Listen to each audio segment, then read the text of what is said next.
Селям алейкум, урмитли телесерджилер. Добрый день, дорогие телезрители. Я рада нашей встрече в эфире самой вкусной программы «Софрага Буюренес». Курбан-Байрам – самый важный и священный праздник мусульманской традиции. Появился он много веков назад. Завершает ритуал хадж – паломничество в Мекку, совершить которое обязан хотя бы раз в своей жизни каждый взрослый мусульманин. Курбан-Байрам отождествляет любовь и повиновение человека Всевышнему. Сегодня о том, как в крымско-татарских семьях празднуется Курбан-Байрам, расскажет наша гостья, редактор газеты «Хидает» Зимине Аджимамбетова.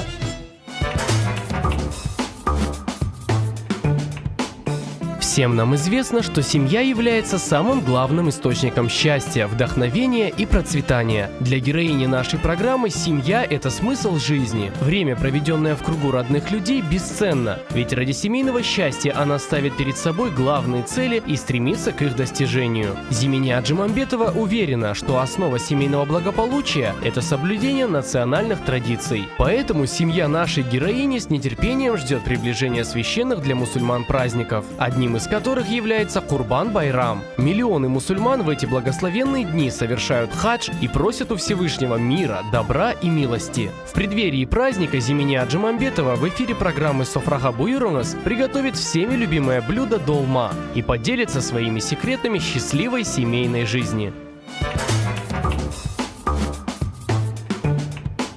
Селям алейкум, мираба.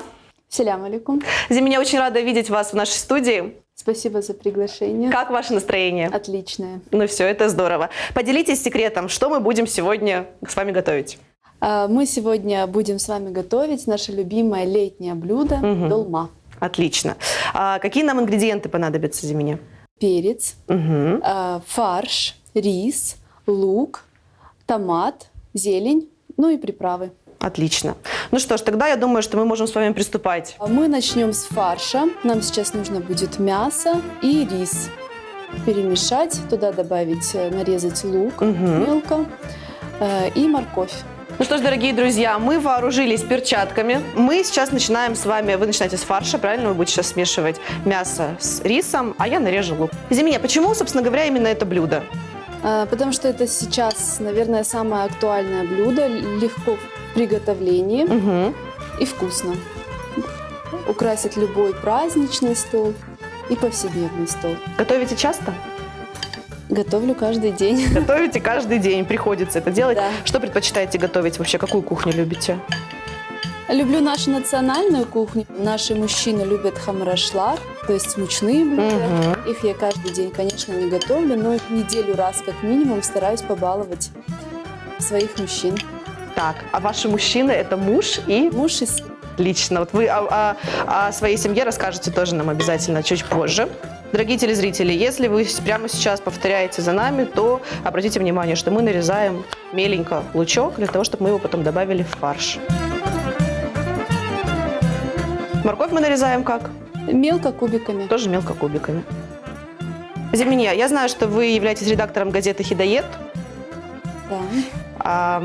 Расскажите о том, как вообще проходил ваш путь в журналистике, с чего все начиналось, потому что не так же сразу все происходит, да, что раз и редактор. Вот хочется узнать все с самого начала. Я поступила в ТНУ на факультет крымско-татарской и восточной филологии. И во время летних каникул, уже после первого курса, мне очень хотелось какое-то получить дополнительные знания. И я услышала о том, что были объявлены курсы журналистики. Пошла на эти курсы журналистики. Куратором у нас этих курсов была Наджия Феми. Там мы почерпнули очень много интересной информации, которой пользуюсь по сей день в своей работе. И затем я начала работать, пробовала себя и в жанре радио, телевидения, и в жанре газеты. Ну и затем я перешла в газету «Хидает». По сей день работаю в «Хидаете». Почему приоритет именно газета?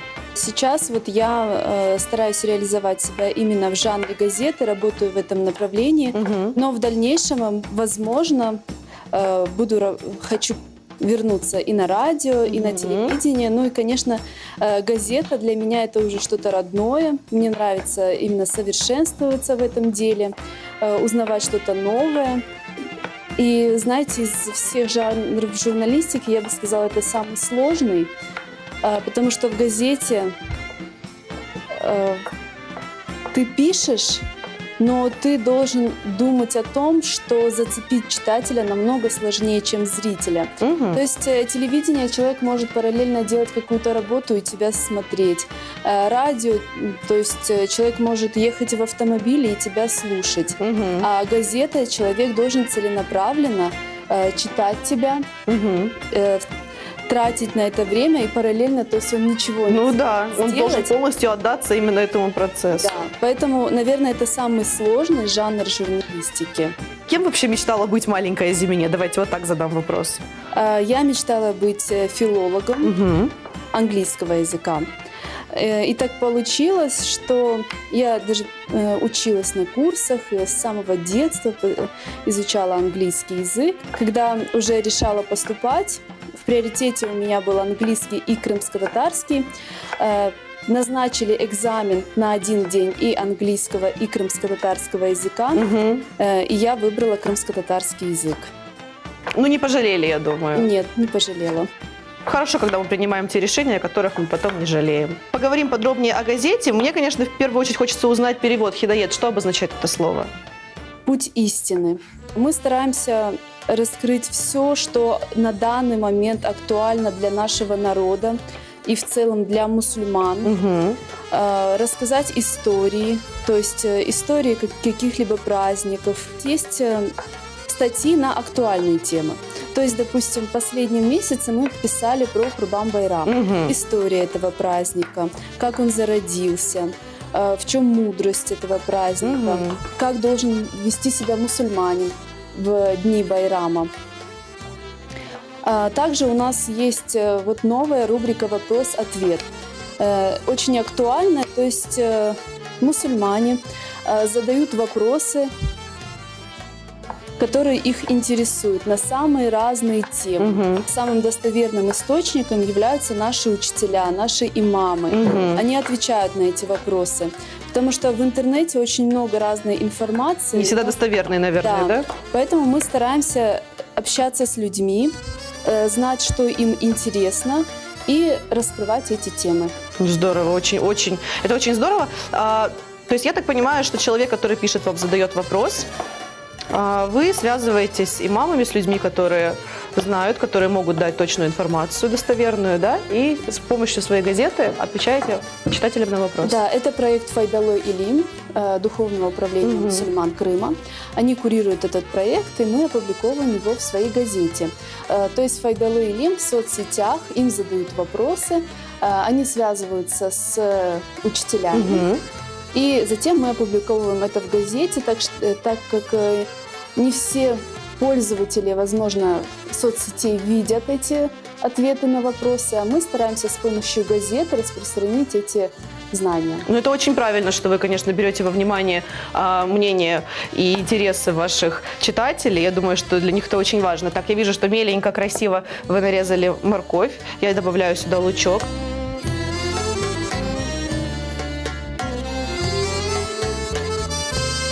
Добавляем специи для вкуса.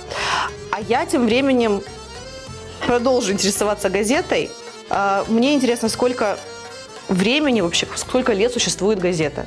Газета существует более 20 лет, и она зародилась тогда, когда Духовное управление мусульман Крыма переехало в Крым после депортации. На данный момент это самая крупнотиражная газета среди крымско-татарских газет. У нас более 10 тысяч экземпляров выходит. Здорово. Каждый месяц, да, я так понимаю? Да, это ежемесячная газета, один раз в месяц. А как много человек трудится над газетой? У нас в команде 10 человек, то есть это наши авторы. Также подключаются, конечно, и другие. У нас учителя религии. Они пишут не каждый месяц, но вот на актуальные темы пишут статьи. Интересно. Зимине, я вижу, что вы добавили соль, перец. Я нарезала тоже довольно-таки мелко зелень, тоже добавляем ее сюда. Нам нужно будет 1 столовая ложка томата. Смотрим, наблюдаем, сколько нам необходимо.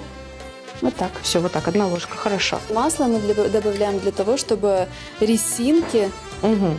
не слипались и отделялись друг от друга. И сливочное масло добавит нежности. Дорогие телезрители, мы подошли к самому интересному процессу. Наша гостья сейчас будет чистить перец. Я буду весь наш фарш. Вот смотрите, у нас здесь мясо, рис, морковь, лук, томатная паста, масло сливочное, масло подсолнечное, соль, перец и зелень. Я это сейчас все буду смешивать в однородную массу. Окей. Ну что ж, я тогда вам предлагаю заняться перцами. Зимине, мы сегодня будем говорить о священном празднике Курбан-Байрам. Первое, что я хочу спросить. Помните ли вы, может быть, из детства, может быть, ваши бабушки, дедушки рассказывали, как же празднуется праздник? Курбан-Байрам – это семейный праздник. Мы, конечно же, посещаем своих стариков, родных, близких.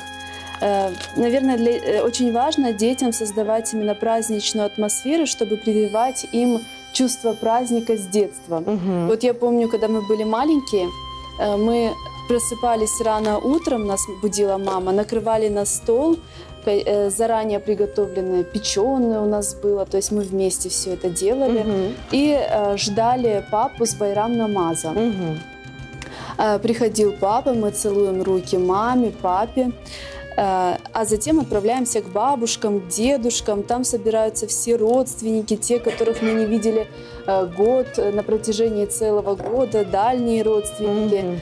Конечно, все посещают старшее поколение. Также нужно не забывать о тех одиноких людях, у которых, может быть, нет внуков, детей. Угу. Их тоже нужно посещать, дарить им радость. Также большой саваб дарить радость детям в эти дни. Вы упомянули такую традицию, да, целовать руки старшим. Что обозначает эта традиция? Вообще, откуда ее история? Вот все интересно.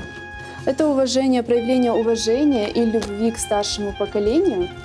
Вообще у нас принято, вы знаете, с детства мы ходили ко взрослым, к старикам, и к соседям, и к родственникам, целовали им руки, наша национальная традиция. А они в качестве поощрения, в качестве любви дарили нам подарочки. Это могут быть сладкие подарки, какие-то угощения. И принимали таким образом детей Здорово. у себя в доме. Ну вот сейчас вы уже взрослая, вы уже не ребенок. Вот расскажите, как сейчас проходит празднование в вашей семье? Сейчас уже вы в роли того человека, которому подбегают детишки, целуют руки, а вы Нет, я дарите? еще не в том Еще возрасте. нет? Расскажите, как сейчас это происходит? Сейчас я уже вышла замуж, Мгм. и теперь количество людей, которые мы посещаем, увеличилось вдвое. Сейчас я уже жду с байрам намаза мужа. Мгм. Затем мы отправляемся к нашим родителям, поздравляем родителей, отправляемся к старикам, поздравляем стариков. Ну, вот таким образом празднуем байрам. Очень здорово. Ну что ж, дорогие друзья, перцы очищены, фарш превратился вот в такую однородную массу. Оцените меня, все правильно сделала? Все отлично, хорошо. Сейчас мы немножко водички нальем в фарш, для того, чтобы долма был сочный, Мгм. а затем будем набивать перец. Так, водички сколько нужно? Полстакана у нас. Этого Все правильно? достаточно, Этого да. достаточно. Наливаем сюда.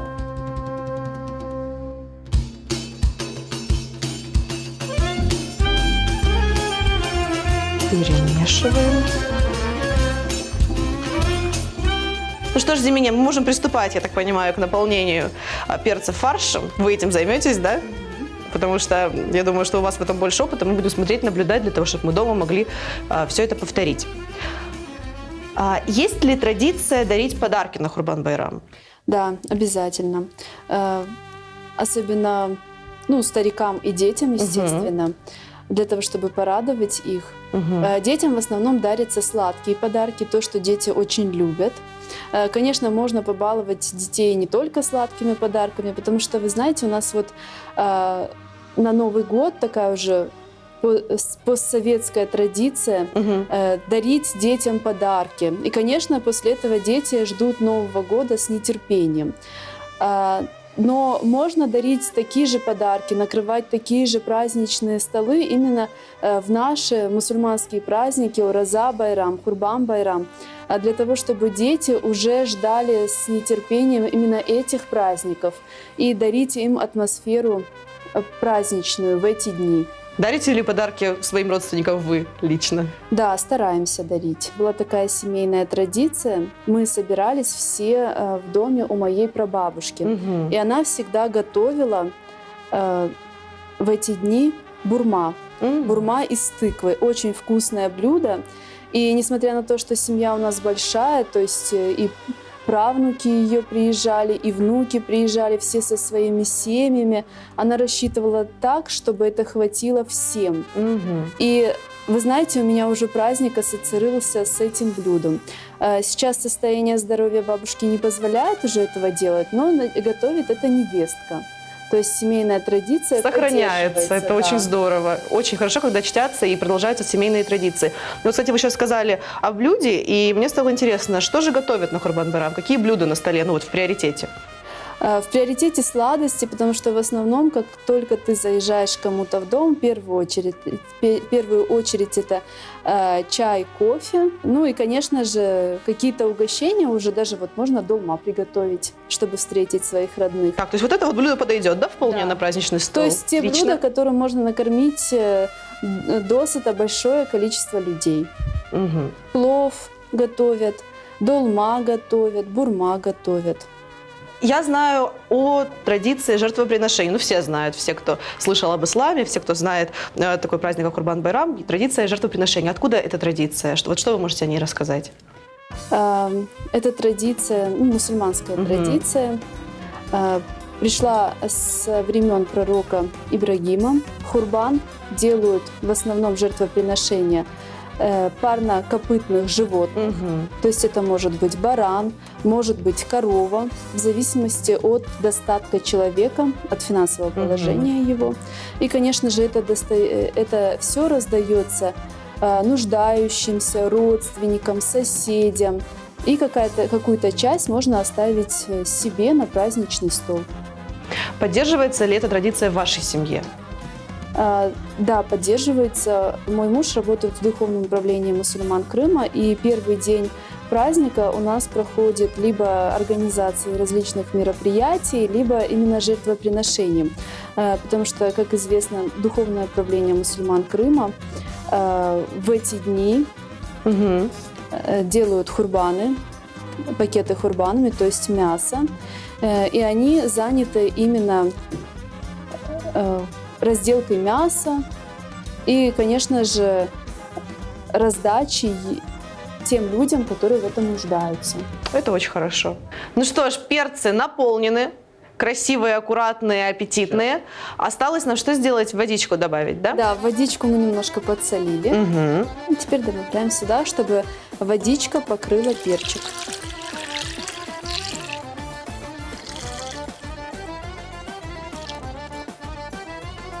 Воды достаточно? Да, воды достаточно. Так, мы можем накрывать крышкой или что нужно сделать? Сначала тарелочкой, а затем крышечкой. Ага. Чтобы все перцы хорошо проварились и покрылись водой. Вот так.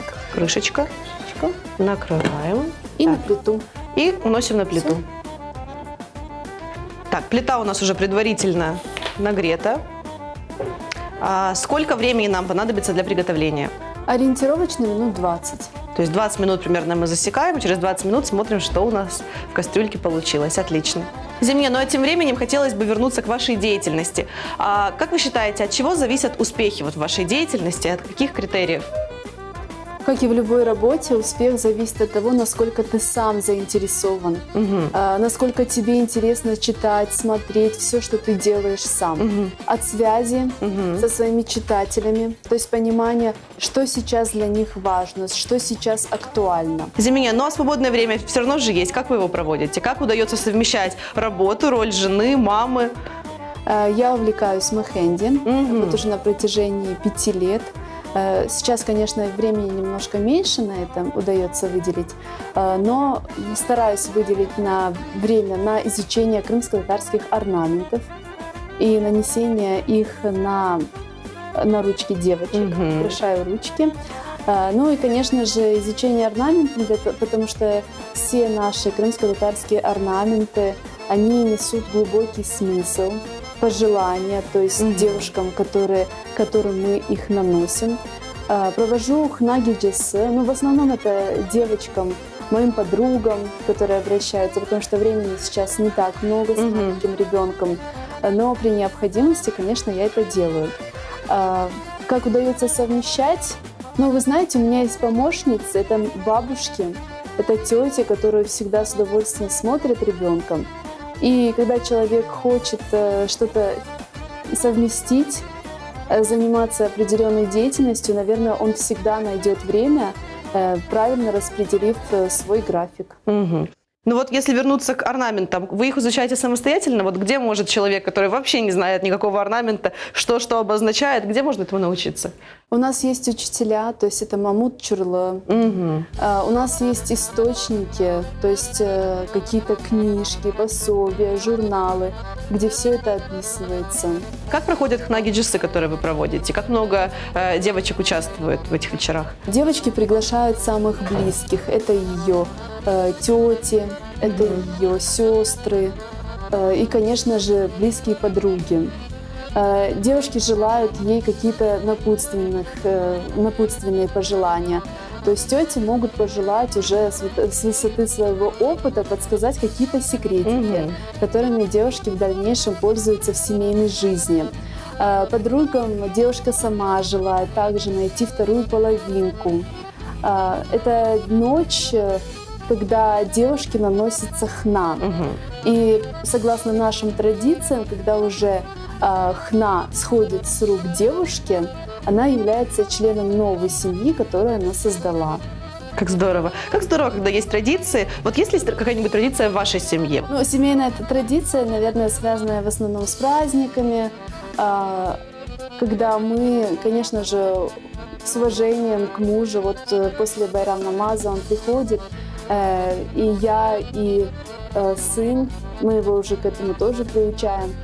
Холину аламас, вот это устойчивое выражение в крымско-татарском языке, то есть мы целуем руку ему, он глава нашей семьи. Ну, мы стараемся, конечно же, воспитывать своего ребенка так, чтобы семейные ценности он перенес также в свою семью в дальнейшем.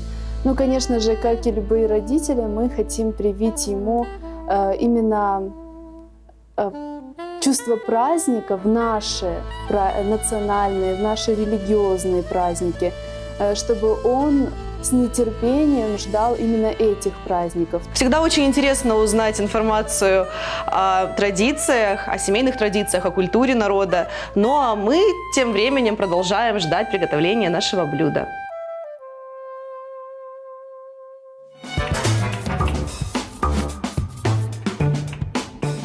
У нас все готово. Давайте посмотрим, что у нас получилось. Так, ну я думаю, что самое время их выкладывать на тарелочку.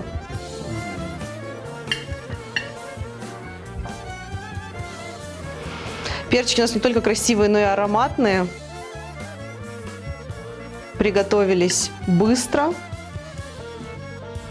Не потеряли своего вида. Зимине, как вам результат? Вы довольны? Да.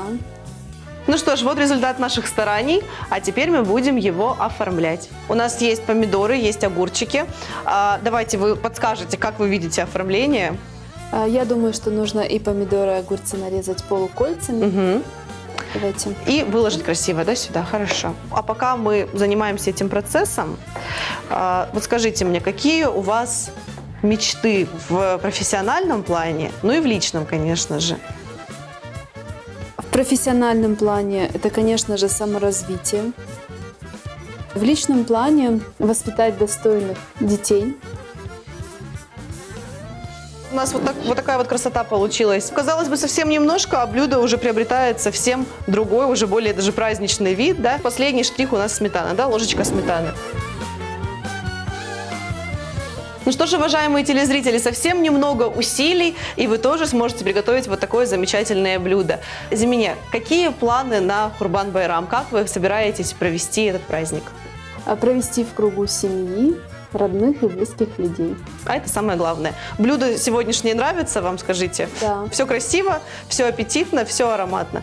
Зимине, ну, конечно же, хочется выразить вам благодарность, Чок сағылыңыз, что вы сегодня были с нами, что вы поделились вот таким вот рецептом, рассказали о традициях, о праздновании такого замечательного праздника, как Курбан-байрам. Нашим телезрителям это все очень было интересно, познавательно. Тем, кто знает, и тем, кто не знает, в любом случае всегда приятно услышать о традициях, о культуре. Это всегда очень важно. Хотелось бы что-нибудь пожелать нашим телезрителям. Вы можете это сделать прямо сейчас. В первую очередь желаю всем крепкого здоровья, благополучия в ваших семьях. Желаю провести праздники в теплом, семейном, уютном кругу. И, конечно же, не забывать о наших стариках, дарить им радость в этот праздничный день. Зимине, замечательное пожелание для наших телезрителей. Я к нему, конечно же, присоединяюсь и тоже хочу от всего сердца поздравить с замечательным праздником. Дорогие телезрители, в преддверии светлого праздника Курбан-байрам желаю крепкой веры, светлых помыслов и благополучия вашим семьям. Пусть этот праздник поможет вам найти правильную дорогу. Софрага Буюренес, Аштатлы Олсун.